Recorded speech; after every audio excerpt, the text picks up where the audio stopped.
Shalom, saudara yang dikasihi Tuhan Yesus Kristus. Hari ini kita memasuki bilangan pasal 32. Bangsa Israel sudah semakin dekat dengan tanah perjanjian.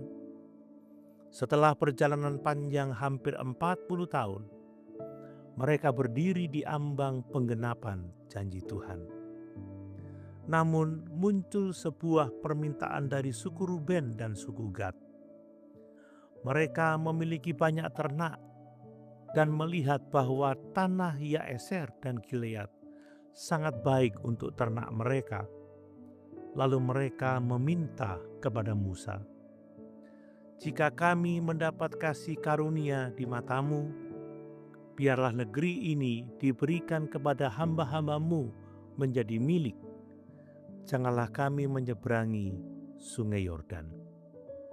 Saudara, secara manusia permintaan ini masuk akal. Tanah itu baik, kebutuhan mereka terpenuhi. Mereka menemukan tempat yang cocok. Tetapi Musa melihat bahaya yang lebih dalam. Ia berkata dalam Bilangan 32 ayat 7, "Mengapa kamu hendak membuat tawar hati orang Israel untuk menyeberang ke negeri yang diberikan Tuhan kepada mereka?" Musa mengingat kembali tragedi 40 tahun sebelumnya, ketika para pengintai membuat bangsa Israel takut. Ketika umat berhenti di depan janji Tuhan karena ketidakpercayaan. Saudara, pelajarannya sangat penting. Sesuatu yang terlihat baik belum tentu merupakan kepenuhan rencana Tuhan. Ruben dan Gad melihat kenyamanan, tetapi Musa berbicara tentang panggilan. Mereka melihat padang rumput, tetapi Tuhan berbicara tentang tanah perjanjian. Saudara, inilah salah satu ujian terbesar dalam hidup. Bukan hanya memilih antara yang baik dan yang buruk, tetapi memilih antara yang baik menurut kita dan yang terbaik menurut rencana Tuhan. Kadang manusia berhenti terlalu cepat, berhenti ketika sudah nyaman, berhenti ketika kebutuhan terpenuhi, berhenti ketika merasa cukup, padahal Tuhan masih memanggil untuk melangkah lebih jauh. Dalam perjalanan iman, kenyamanan bisa menjadi penghalang ketaatan. Saudara, ada orang yang berhenti bertumbuh karena merasa sudah cukup diberkati, sudah cukup berhasil, sudah cukup berpengalaman. Tetapi Tuhan tidak hanya memanggil kita untuk hidup nyaman, Tuhan memanggil kita untuk menggenapi tujuannya.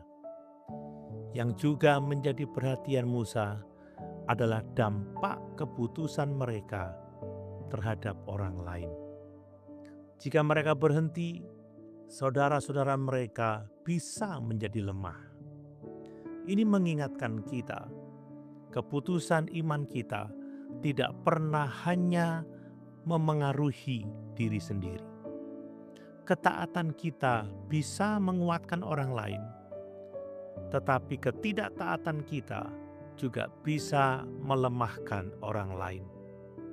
Dalam perjanjian baru, Rasul Paulus berkata dalam Filipi 3 ayat 13 dan 14, "Aku melupakan apa yang telah di belakangku dan mengarahkan diri kepada apa yang di hadapanku dan berlari-lari kepada tujuan."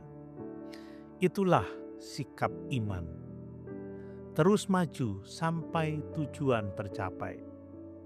Renungan hari ini menegaskan, jangan berhenti hanya karena menemukan tempat yang nyaman.